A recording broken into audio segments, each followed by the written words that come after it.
Assalamualaikum warahmatullahi wabarakatuh. Bagaimana kabarnya teman-teman semua? Seperti yang kemarin saya sampaikan, kita hari ini atau kita kali ini akan sedikit membahas atau memperdalam materi kita terkait penilaian acuan norma kemarin ya. Jadi bagaimana cara kita bisa membuat kelompok, apakah nanti membuat 3 kelompok atau membuat 5 kelompok dari sejumlah orang yang ada. Untuk membuat kelompoknya secara sederhana kemarin kita sudah membahas, tinggal kita sort gitu ya, tinggal kita urutkan dari yang terkecil ke terbesar, terus kita punya rank yang lain, kita punya tingkatan yang lain ketika kita membuat kelompoknya itu berdasarkan rata-rata dan simpangan baku dari nilai-nilai anaknya itu. Oke, mari kita lihat soalnya. Nah, ini adalah salah satu soal yang saya gunakan untuk ujian tengah semester kemarin. Kita punya data 20 anak ya, ada namanya A sampai P gitu. Nah, masing-masing anaknya itu mempunyai nilai.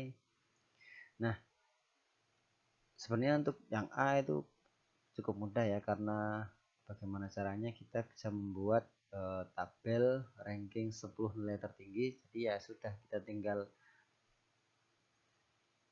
mengurutkan saja nilai yang tertinggi ke rendah. Kita pakai bantuan Excel saja. Untuk kali ini copy paste aja, kita copy,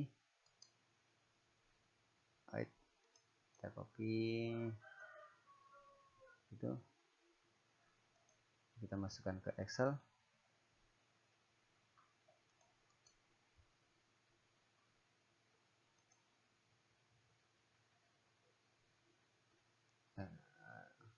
Capek kayaknya komputernya. Oke, tinggal kita lakukan scanning atau descending, tergantung sama kita. Misalkan dari yang terbesar ke yang terkecil ya. Oke. Nah, ini adalah 10 ranking tertinggi. Mari kita jadikan penomorannya.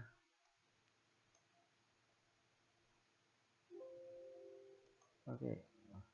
Nah, ini adalah sampai C ya, ini ya.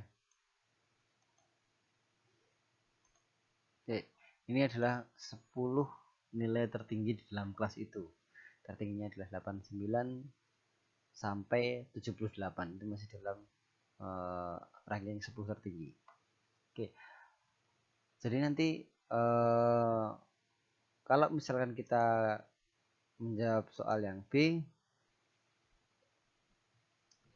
untuk soal yang B, berdasarkan data di atas, jika 20 siswa tersebut diklasifikasikan ke dalam 5 kategori kelompok, begitu ya, kelompok sangat pintar, pintar cukup, kurang dan sangat kurang, maka yang pertama adalah apakah proporsi jumlah anak sangat pintar itu sama dengan proporsinya anak yang sangat kurang? Jika iya, berapa banyaknya? Jika tidak, mana yang lebih banyak? Dan jelaskan begitu. Nih, jadi langkah kita adalah membuat sejumlah anak ini masuk ke dalam 5 kategori kelompok begitu ya.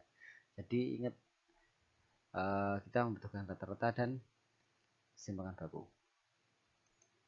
Kita cari saja simpangan rata-rata dulu aja, rata.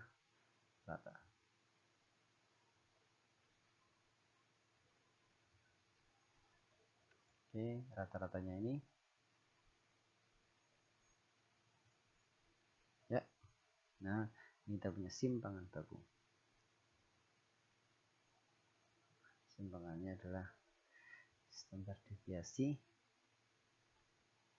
Nah, ini kita ambil yang P ya, karena memang kita hanya berfokus pada 20 anak ini. Jadi kita anggap 20 anaknya ini ya populasinya.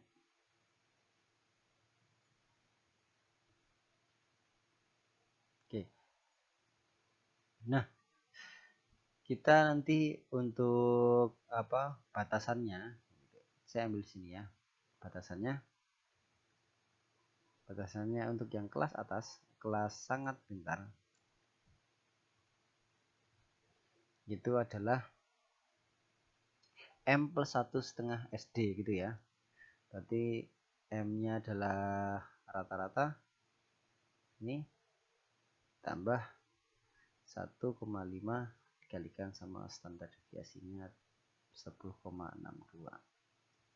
Nah, ini adalah batasan untuk anak yang sangat pintar. Berarti ini nanti kita bisa bilang adalah 89. Berarti 89 ke atas. Ke atas. Kita punya pintar, batasannya adalah M-nya ini rata-rata plus 0,5 dikalikan SD-nya. Nah, berarti nanti kita punya sangat pintar, punya pintar itu adalah 85 misalkan ya, 78,5 sampai 89. Itu range-nya untuk yang pintar. Untuk yang cukup, berarti kita punya M min 0,5 SD. SD-nya adalah standar deviasi. Ini 67,8 katakan kayak gitu. Berarti kita punya 67,8 sampai 78,5. Kita punya kategori yang kurang itu nanti M min 1,5 SD.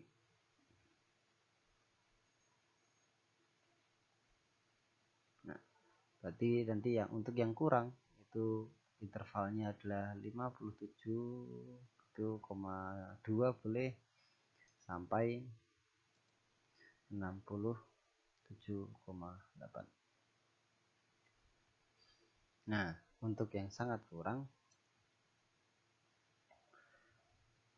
kita punya range-nya adalah 57,2 ke bawah. Oke.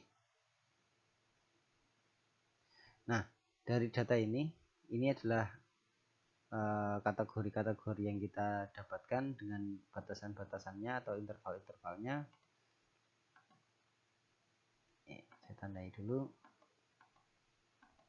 Dari situ kita tinggal cari saja yang pintar berapa. Yang pintar 89 ke atas. Misalkan ini adalah P ya. P SP ya, SP P yang sini SP ini P, ini CK, ini KK, ini SK. Oke. Udah dikasih tahu sama Excelnya ternyata. 89 ke atas sangat pintar. Berarti ini sangat pintar.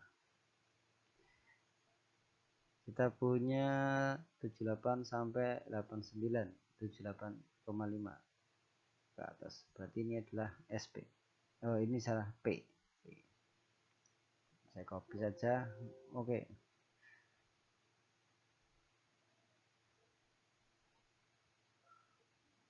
P itu yang P.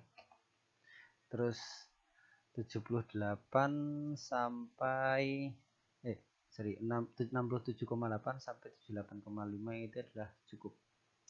Berarti ini cukup sampai yang berapa tadi? 67,8 ke atas. Berarti ini C, ini C, ini C, ini C. 57,2 sampai 67,8 itu kurang. Berarti ini kurang gitu ya. Dan selanjutnya kita punya 57,2 ke bawah itu sangat kurang. Berarti SK, ini juga SK. Nah, ini adalah kelompok-kelompok anak ketika kita buat kelompok dengan kategori 5 sangat pintar, pintar, cukup, kurang, dan sangat kurang. Nah, kalau misalkan kita menjawab untuk yang B, yang poin I, maka apakah proporsinya sama? Sangat pintar dan pintar. Yang sangat pintar itu ada 2. Itu sangat kurang itu ada 2 ya. Dengan yang sangat pintar itu ada 1. Berarti proporsinya tidak sama. Selain proporsinya tidak sama, mari kita jelaskan ya. Karena mana yang lebih banyak? Yang lebih banyak adalah sangat kurang. Selanjutnya untuk yang double I, siswa P itu beranggapan bahwa dia itu termasuk anak yang pintar di kelasnya. Jika Anda sebagai pendidik dimintai tanggapan terkait pernyataan tersebut, dan Anda memberikan pernyataan berdasarkan fakta statistik, apa pernyataan Anda? Ini saya katakan sebagai apa namanya ya, pernyataan yang tidak